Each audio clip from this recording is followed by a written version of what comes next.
Welcome to Lynn Cullen Live. Talk radio without the static.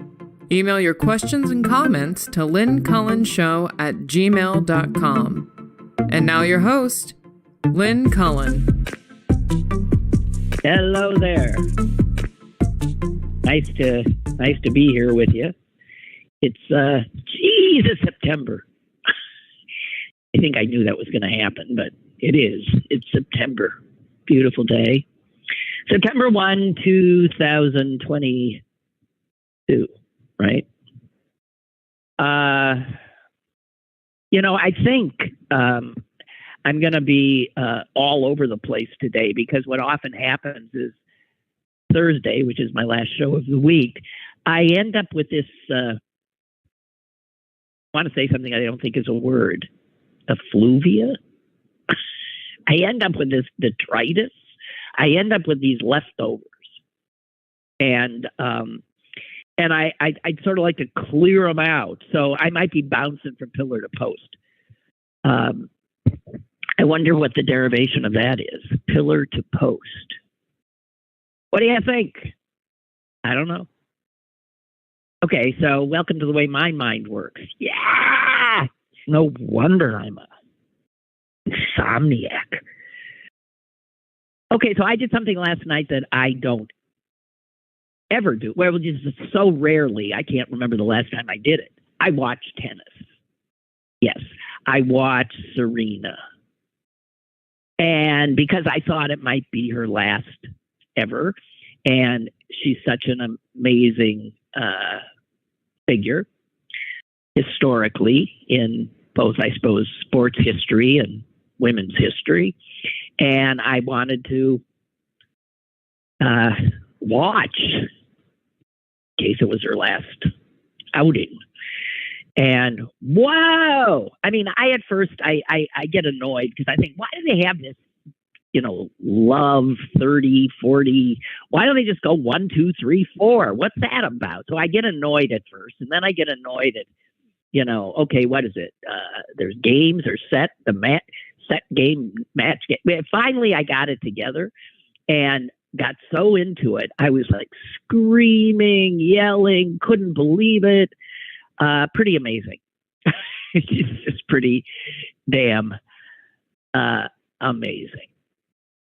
And what I can't believe is this almost 41-year-old, which is going to be 41 next month, has to play again tonight, a doubles match with Venus. And then she's got to play in the third round on, I'm sure, Friday night. She's the draw. And I don't know how much, she dispatched the number 2 ranked player last night. And in the next round on Friday, she's got, what is she up against, the 47th ranked? It doesn't matter. They're all like 15 to 20 years younger than she is. Almighty. Amazing. Really amazing. I just have to say, if you didn't want, you don't have to be a tennis fan to be just blown away by her prowess, her strength, all of it. Okay, so there's that I wanted to say. And I also want to say that another Russian fell out of a window. I love these stories. It's not nice of me to say I love these stories because usually the people who fall out of the window in Russia are people who are on, to my mind, the right side of things. But this guy was a high-powered cookie. This guy is the head of a major oil company. In fact, Russia's largest private oil company. He's the CEO, or we must say he was the CEO. Now, the Russian press, this is what happens in autocracy. You want fake news? You want fake news? Check out Russia. The Russian news reports say that his body was found on the grounds of the Central Clinical Hospital, where the Russian elite are often treated. And it appeared he had fallen from a sixth floor window. So I'm thinking, what? I mean, you would think they'd come up with something else.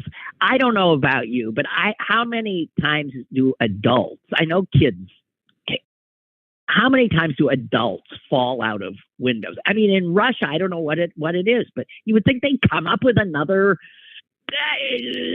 story, another way of killing these people they want gone. So I thought, what the hell did he do? I mean, he's one of the elite. He's the head of an oil company. And then at the very end of the thing I read, I found out what he did. He was his company, I'm not sure if he personally, but his company was one of the few in Russia stupid enough, as we see, to publicly call for an end to the military operation in Ukraine. Yeah, that's what he did. And what's weird is he called almost immediately in March. He said there should be an immediate cessation of this armed conflict. And I don't know what took him so long to fall out of the window, but I guess, first of all, they had to get him sick, and then he had to go to the hospital. And I guess if you were a Russian, if you were a Russian, and all of a sudden you fall mysteriously ill and you're brought to a hospital and they put you on a high floor, you're gone. I mean, if you end up on the first floor, they're probably you might make it out. But my God, I just think it's so funny that they just keep using the same. Look, there, another one. Another one fell out of the window. It seems to be. So tonight, I won't be watching tennis. Tonight, I am looking forward to watching Joe Biden. And I hope the gods are smiling on Joe tonight and that he is able to deliver what I hope is an historic speech forcefully. He ain't the greatest speaker. And part of that is, obviously, that he is a stutterer. And he has mastered his stuttering so much that we don't think of him as a stutterer. I mean, you don't hear him doing but he is still a stutterer. And as stutterers would tell you, it means that there are times where you cannot say, whatever reason, something can't be said.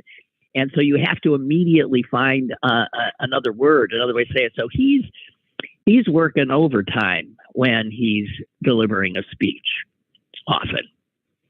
And he's jumping over invisible hurdles and jumping through hoops that we don't see and that we're not aware of. So that's my reason for saying I hope the gods are smiling on him tonight and that his delivery is a forceful delivery. I hope his speechwriters have risen to the moment, because if what he is talking about, and it is what he's talking about because they've said it, is the threat to our democracy posed by the Republican Party, then this is huge. It's a huge speech. So definitely be there. Okay. Speaking of Joe Biden, I want to. This is one of these things that hanging on to it, and I can see an opportunity to share it with you, and then cross it off my list here. Have you heard the corn pop story? Well, I had not. Joe Biden, it turns out, was a lifeguard in high school, I think. And now this is in Wilmington, Delaware. And this was a public pool. And this is a story that Biden tells. And a lot of people have said, oh, come on, this is BS. But it turns out, I think it was the Washington Post did it, they checked it out. And they found a lot of other people corroborating.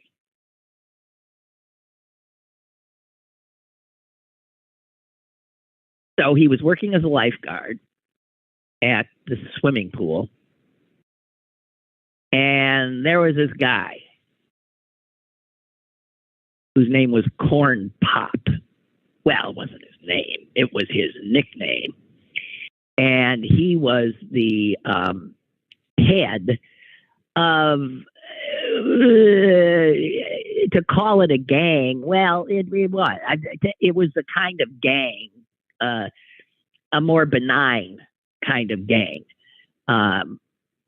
Because if Biden was 19 years old, which is what he was, so he wasn't in high school, he was 19 years old.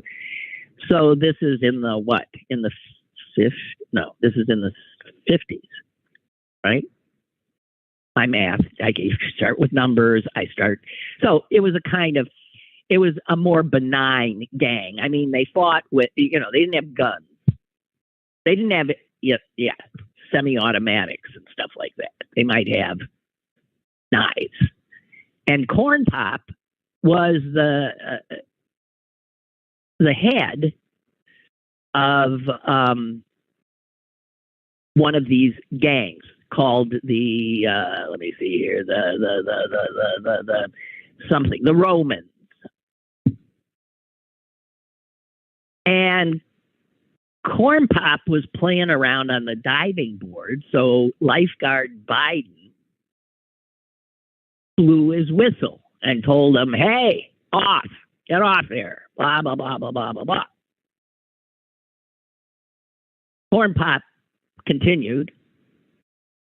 So Biden tells him to get off again and calls him. He says something like, what do you think you are, Esther Williams? Now, Esther Williams,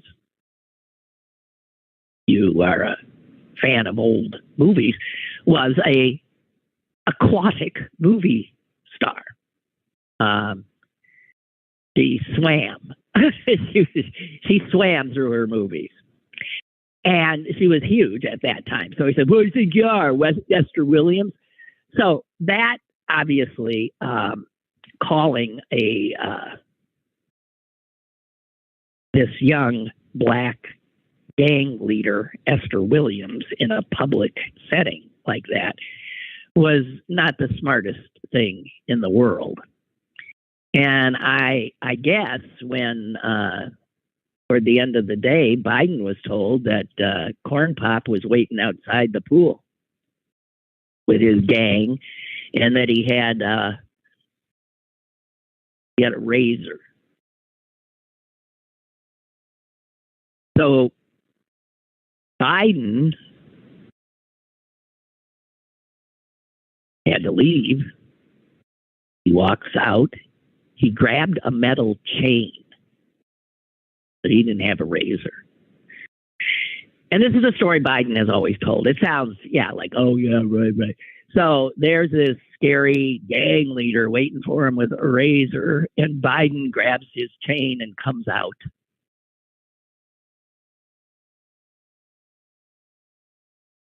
And the way the story goes is Biden walks out, and instead of fighting, Biden opens his mouth and says,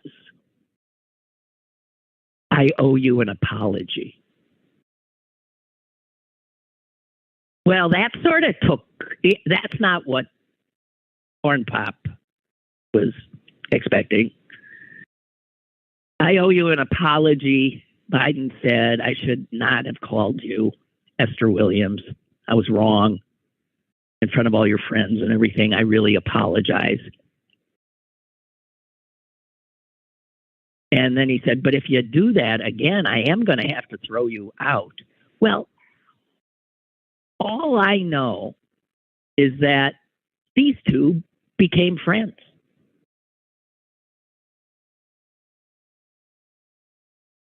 And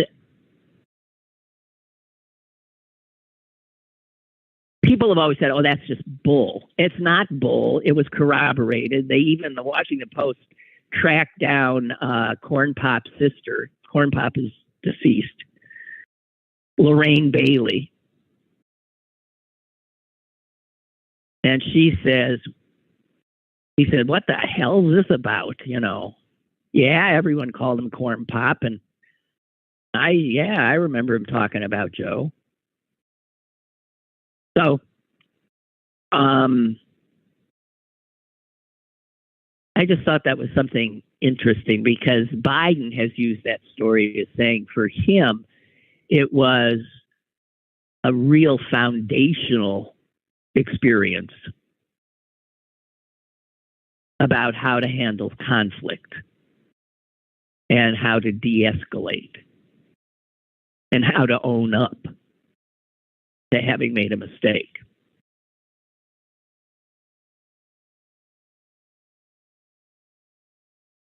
So, just saying.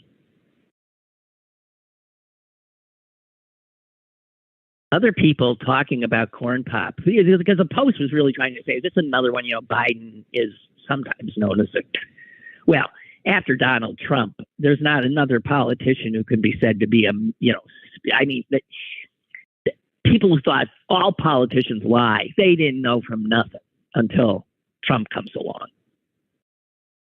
So this was an effort to see if this story, if it could be verified.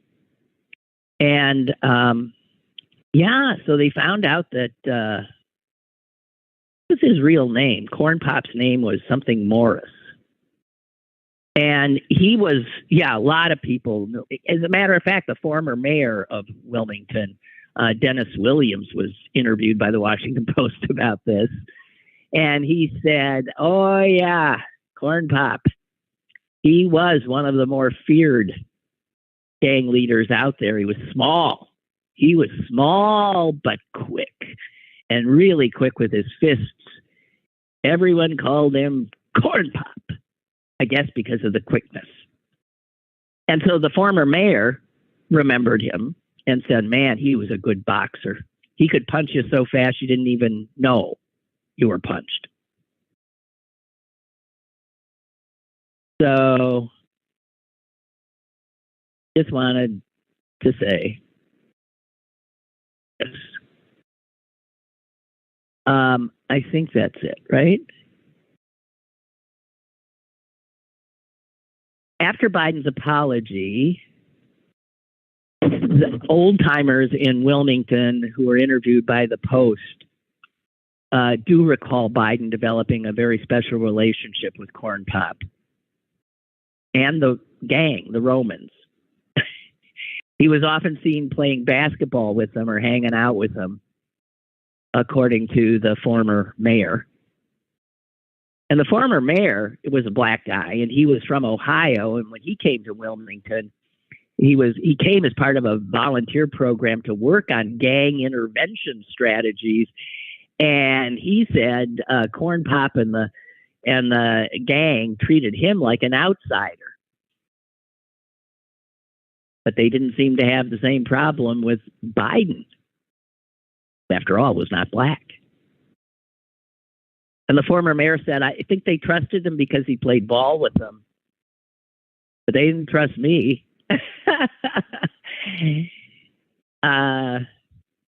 So, anyway. Corn Pop was in and out of trouble throughout his life. He eventually worked as a security guard along the port in Wilmington, known as Corn Pop until the day he died in 2016. I just wanted to, there was something about that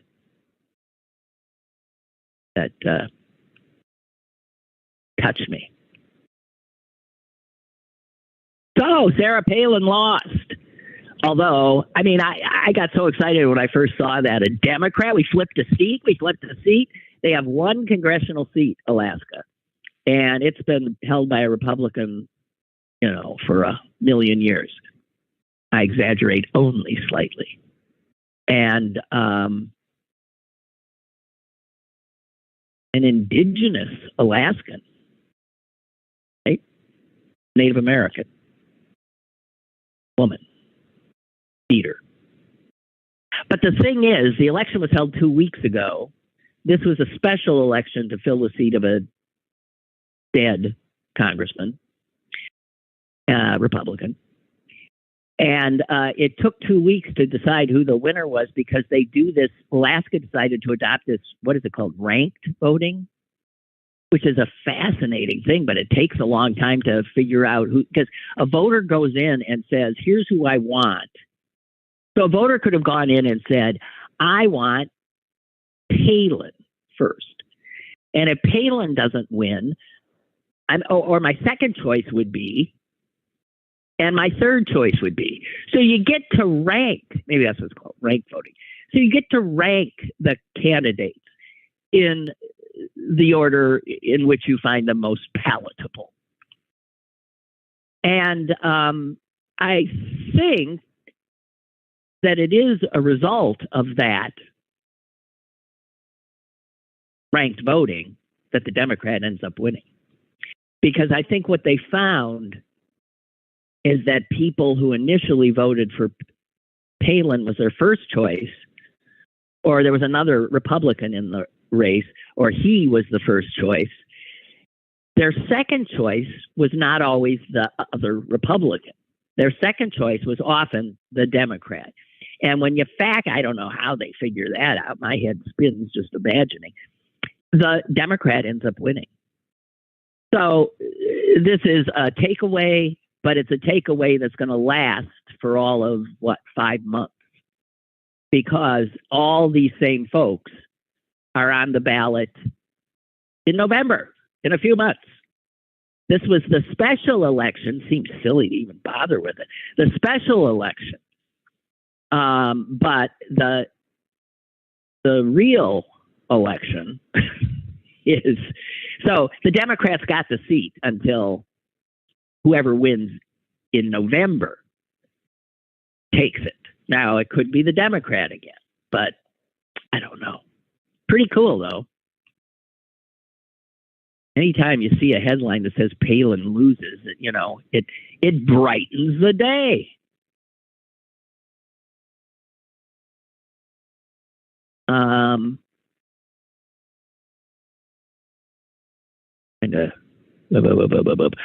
There was a lot of unhappy stuff today. Some numbers came out, testing scores for 4th and 5th graders in the country, and they're down.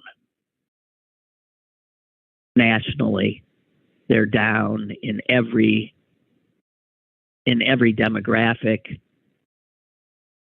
Even the best and brightest kids, the kids who are scoring way, way, way up there, their scores are down. And of course, their scores are down, big deal. But the kids that were already sort of at the bottom, their scores really precipitously dropped. So people looking at the numbers say it's like our kids literally lost. One educator said this is like 20 years of, they've dropped that far down to where they were maybe 20 years ago, where the numbers were. You thought I was just going to say they lost 2 years because of COVID. No. The kinds of strides that had been made to bring the kids who were not well educated up, they've all just been wiped out. And educators looking at it are, speaking in apocalyptic terms, calling it a real crisis. And this crisis, of course, coincides with the crisis of a teacher shortage, because who wants to be a teacher these days? I mean, the job was already daunting, and now they want you to be a gun-toting, propaganda-spewing, looking over your shoulder all the times for angry parents, and safeguarding and educating their children. I mean, it's an impossible job. Possible job.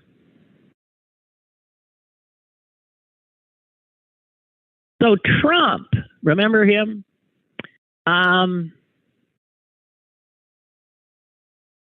Yeah. Excuse me. Here's what I want to say. I'm thinking of his lawyers. I'm thinking of his lawyers. Now, listen, we got Michael Cohen. Remember him? That was a lawyer. When he became president, that was his lawyer. Michael Cohen's already, of course, been in jail because of his service to Donald Trump. He's now a felon, an ex-felon. Rudy Giuliani, who took over as his personal lawyer, has been disbarred. Is under indictment. Is he? I think he is, or soon will be. Who can keep up? And could likely end up jailed as well. I'm just saying, who in their right mind would be a lawyer for Donald Trump? And then the two hapless souls he's got now, they are in serious legal jeopardy now, because they did what Trump wanted them to do, and they assured the Justice Department that they had given them all the top secret stuff. Go ahead, we don't have any more. We've done a diligent search here at Mar-a-Lago. Can't find anything else that looks top secret to us. And of course, that turned out to be incredibly untrue. And so they could end up, they need lawyers now. I don't know. In that regard, I guess Trump is good for lawyers, and that he creates work for them. He never pays them, but he does create work. But yeah, so these latest two lawyers are better lawyer up. My God, you can't make it up. And I'm not going to talk much about the Justice Department thing and what's going on, because that's what cable news is for, or you can read about it. But I don't know any more than you know. But boy, it looks like he is screwed. He is screwed.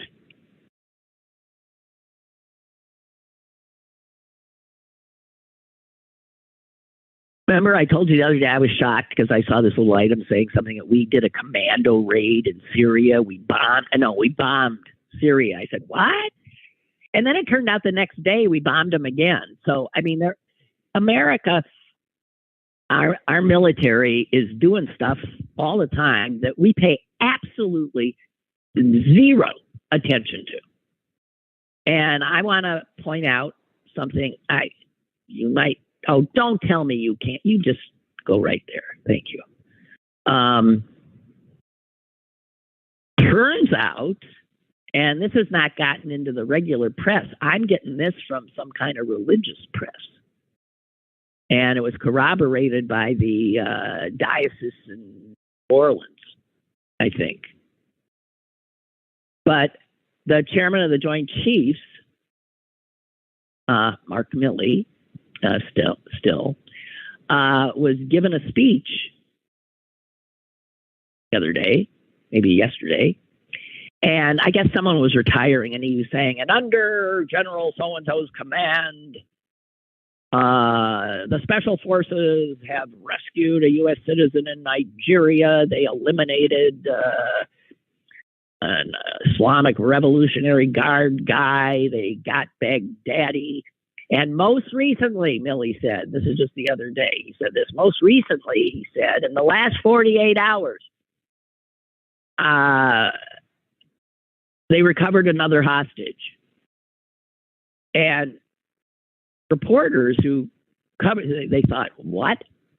Because nothing was said, and he didn't say, what are you talking about? What hostage? Where? And so questions started coming in, and Milley and others were just sort of like not talking. A spokesman for the Joint Chiefs said, we have nothing to add to the general's remarks. But turns out the Catholic Archdiocese of New Orleans and the bishop there did say that one of their missionaries, I believe an 83-year-old woman, an 83-year-old nun who had been taken hostage in April. I mean, you know, we don't hear any of this stuff, but in April, by gunmen in Burkina Faso, is where? Africa for sure, but where? I think Western Africa. So here's a nun. She got taken by gunmen. She's 83. Man. And she gets kidnapped at gunpoint and is held for months and months and months and months. We never hear about her. But the commandos went in and apparently grabbed her yesterday or the day before.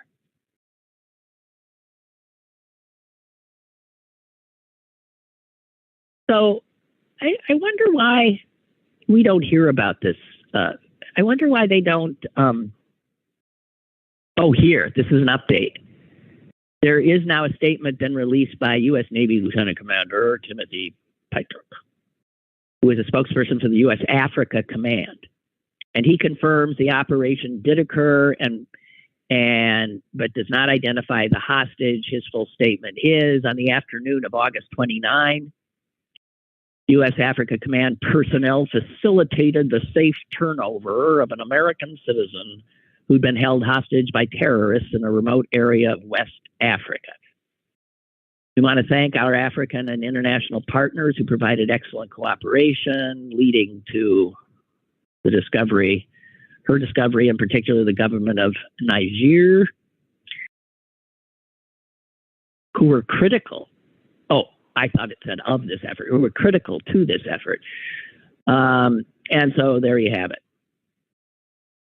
And the Voice of America is saying there has been a release of a U.S. citizen who had been held hostage, and that's it. But so that was a commando raid that happened. And I don't know, you wonder how often this stuff goes on. Wish they could do it, get poor Brittany Griner out. Okay, and now, unfortunately, I have to go to, I told you I was pillar to post. This is pillar to post continues. I want to read to you something that Dr. Oz's campaign put out yesterday.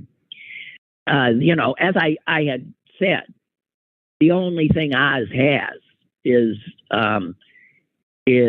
making a big to-do about Fetterman's ability to do the job because of his health.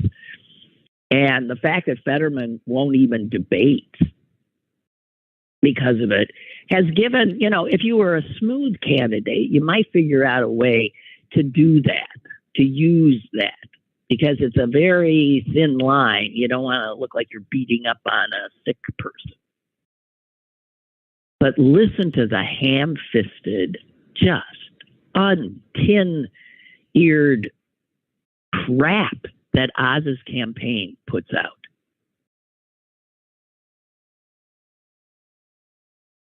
Saying that Oz wants to debate Fetterman next week. He wants 5 debates in all. The campaign says this: Dr. Oz promises not to intentionally hurt John's feelings at any point. We will allow John to have all of his notes in front of him, along with an earpiece, so you can have the answers given to him by his staff in real time. At any point, John can raise his hand and say, bathroom break, and we will pay for any additional medical personnel who might need to be on standby. Well, I mean, that wasn't really well done, was it? And Fetterman, said, hey, as I recover from this stroke and improve my auditory processing and my speech, I look forward to continuing to meet with the people of Pennsylvania. Today's statement from Dr. Oz's team made it abundantly clear that they think it's funny to mock a stroke survivor. My recovery may be a joke to Dr. Oz, but it's real for me. So who wins that round? Yeah, right. Now, I must say that but it does, the reality is that the Washington Post today did do a story on Fetterman and whether or not he can actually manage. And it appears that really, frankly, right now, he can't. And I had told you that looking at his debate performance in the primary, in which he secured the nomination, he was awful. And that was before his stroke. He's not a good debater even when he's got all his abilities. But I don't think they can let him debate. It won't look good. In fact, they're being more transparent, which they need to be. And they are saying, his campaign spokesperson said, we are working to figure out what a fair debate would look like with the lingering impact of the auditory processing. In other words, they're saying John is he's really having trouble hearing, I don't know, this is what a stroke does to people. He hears it, but has trouble. His brain is, not working like it used to, and he's having trouble processing what those words mean. And then he's having trouble putting the words he wants in response out. So his spokesperson says, to be absolutely clear, the occasional issues he's having with auditory processing have no bearing on his ability to do the job of senator. John is healthy and fully capable of showing up and doing the work. Well, John is not healthy, I must say. He's not yet. He's recovering. And people and reporters who've been around him, he is not doing much, he's doing more press than Mastriano, certainly. He's okay in one-on-one conversations. But as soon as you put him in an environment where there's background noise, where there's just a more chaotic or like a debate, I don't know, or even a speech and a crowd, he starts struggling.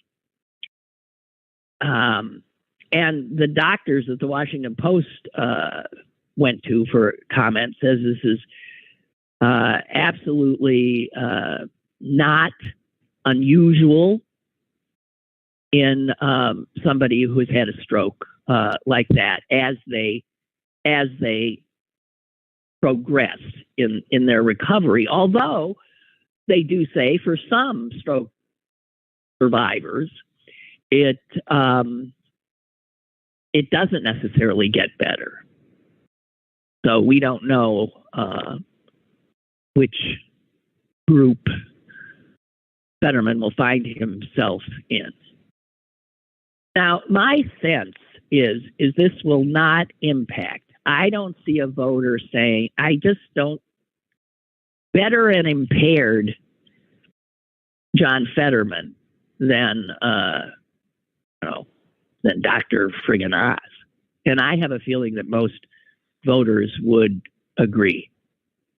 But they make clear, since he's returned to the campaign trail, his speeches are never longer than 10 minutes. And he struggles sometimes, as I have noted, in them. He's avoided most interviews. And he did an interview with KDKA, and he said, I'll miss a word, or I might push two words together, but that's really the only issue, and it's getting better, he says. But, so you got to figure Fetterman's side will put a positive spin on it, and Oz is the opposite. But Oz has done a really bad job of handling what could be a bit of a gift to him. It's just that he's such a lousy candidate. I don't know. Oz's advisor says the Fetterman campaign is completely insulting the intelligence of Pennsylvania's voters. And it can only be two reasons. He's lying about his ability to debate, or he's lying about his willingness to debate. He can't have both at the same time. Well, I think he might be lying about his willingness to debate because I do think he's no good at it.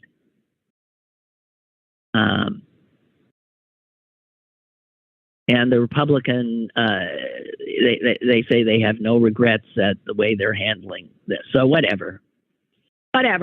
Just got to say that is interesting, but I think it'll turn out all right. I don't know why, but I do.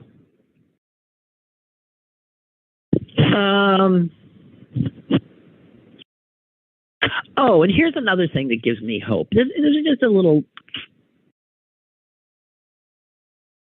As I said, I think the greatest thing that is giving Democrats hope is the Republicans and their cruelty and craziness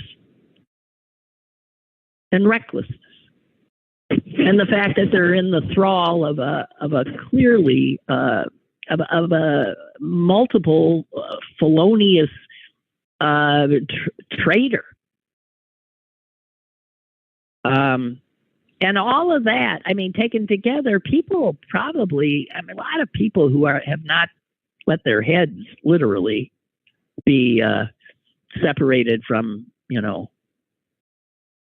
any cognitive function, have to not want a continuation of what it was like to have these people in power. But, I saw this and I thought, well, this is why this is going to happen. So, somebody just posted that, think of this. If you're a person living in Texas. If you help a 10-year-old Texas girl who was raped by her father get an abortion, under Texas law, you can spend your life in prison. So I just want to say that kind of thing is, first of all, factually correct. And you have to be a real SOB to not have a problem with that. And that is Republicans. That is a result of Republicans unfettered doing what they want to do with government. And what they want to do with government doesn't have anything to do with making sure people have clean water or clean air.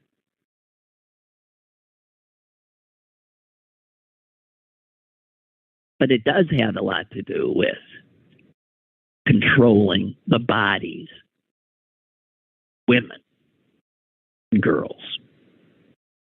And they've made that so abundantly clear.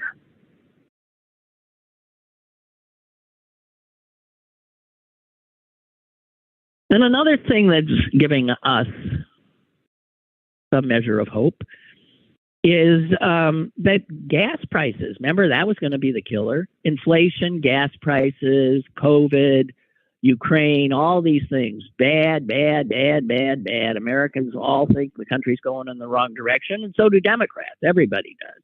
Biden does. That's why he's going to do the speech tonight. But you can take the gas prices out of the picture, because for the last 80 days in a row, pretty much 3 months, folks, gas prices continue to fall. Average pump price now is $3.59. Certainly not around here, though, because of our high Pennsylvania gas tax. $3.59. And I want to point out also something that this was something I saw, probably a week ago in the Post-Gazette business page. And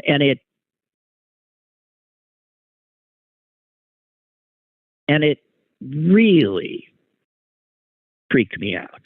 Here's the headline. U.S. corporate profits soar to their widest margins since 1950s. Think of that. Corporate profits are soaring. They've never seen anything. And this thing is reported as if, like, no context. This is what you talk about. I'll tell you two parts of journalism that really need fixing: health reporting and business reporting. What the hell? What does that mean? What do you mean, U.S. corporate profits? We had what? They're ka-ching, ka-ching, ka-ching, ka-ching, ka-ching, ka-ching, ka-ching. You know why? Right. All that inflation you're feeling, you think that's the result of what? I don't know. Biden's policies or bad monetary policy or, I don't know, supply chain issues? What do you think it is? You think corporate greed, the 1%'s insatiable desire to have it all, to not share the fruit of labor's product with labor? Because if you look at a graph of what an American worker's making now compared to the 1950s in real dollars, the workers are getting screwed. The consumer is getting screwed. The only people who are making out like bandits are CEOs and stockholders, who frankly don't need any more money.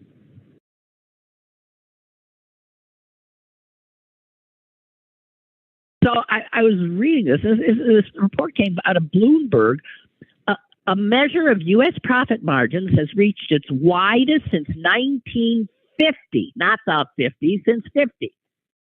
So we're talking 70 plus years. You think you're not living in a new Gilded Age? And here's how the Business Reporter decided to characterize this startling fact. It does suggest that the prices charged by businesses are outpacing their increased costs for production and labor. Right. Yeah. They're just a bunch of friggin' profiteers. Oh, I'm sorry. We cannot give our workers a raise. As a matter of fact, we're going to lay off a bunch of them so we can pocket even more.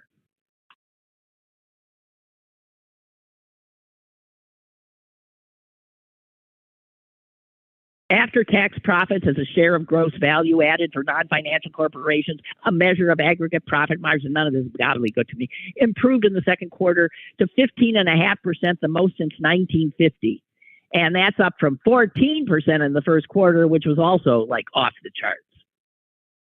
And all this shows that companies are comfortably just fine. And it's not like they have to up the costs of their products, but they're doing it because they know people are saying inflation, inflation. They'll think, oh, inflation. Well, we better act like there's inflation there. When in fact, I'm sorry, this makes me insane. With household budgets squeezed by the rising cost of living, oh God.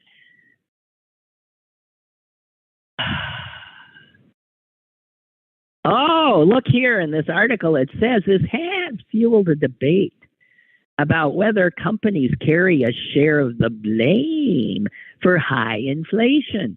Oh, it hasn't. Now, who would torture themselves to reach that conflation about inflation? Unbelievable.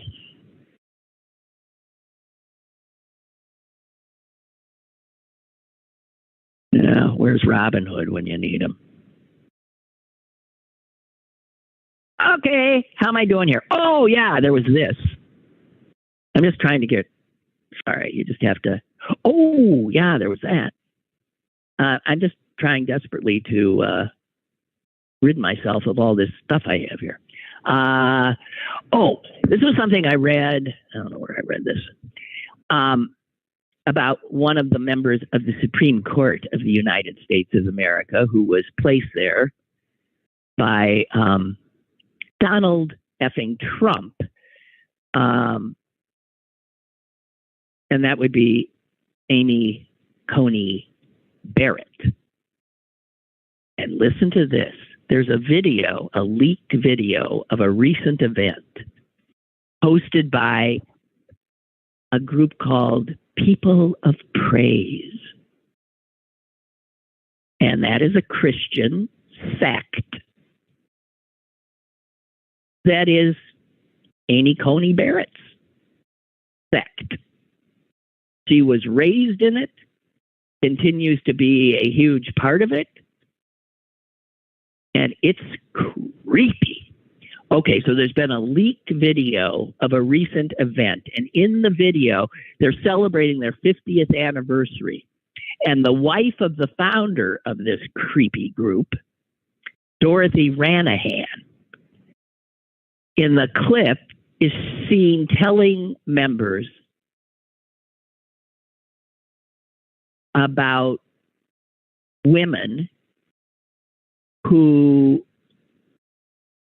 cry intensely during teaching sessions about their roles in the church. That might be because their role in the church is total subservience to their master, their Lord, their husband. And I guess in this sect, you reach a point at which you make a covenant in which you are given full membership. And here is the founder's wife in this leaked video. Here's what she says.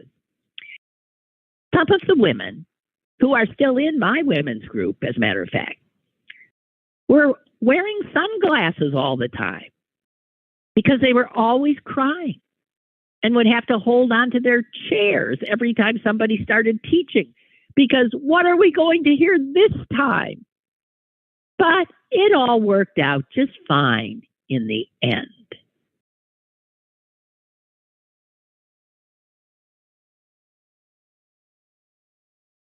So Amy Coney Barrett, who, by the way, lived with this woman and her husband, lived with the founders when she attended law school at Notre Dame.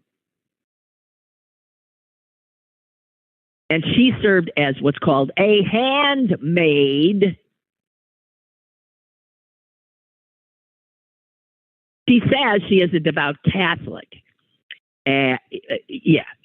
But this is what her real, she belongs to this freaky cult. A former group member stated in a sworn affidavit that Kevin Ranahan, the founder, exerted almost total control over any woman who lived in the family's household. And as I just said, Amy Coney Barrett did. And made all decisions about dating, finances, anything. And women were flat out informed, they cried all the time, that they really were simply there to be dominated by the men who held headship of the family and were clearly dominant over women. So there's the founder's wife, and they were always crying, oh no, what are we going to hear this time? But it all worked out just fine in the end. And one of our brainwashed crew is now sitting on the Supreme Court. Yeah. Isn't that nice? Okay. Well, I see my time is up. I didn't get rid of all this stuff either. Damn it. Okay. So, guys, long weekend because Monday's Labor Day. I ain't laboring on Labor Day. I'm not going to. President Biden will be here. Whatever. That's it for me. Enjoy this nice weather. Damn bird cow. Dang it. And watch the speech tonight. God, I hope it's good. God, I hope it's good. God, I hope it's good. See you Tuesday.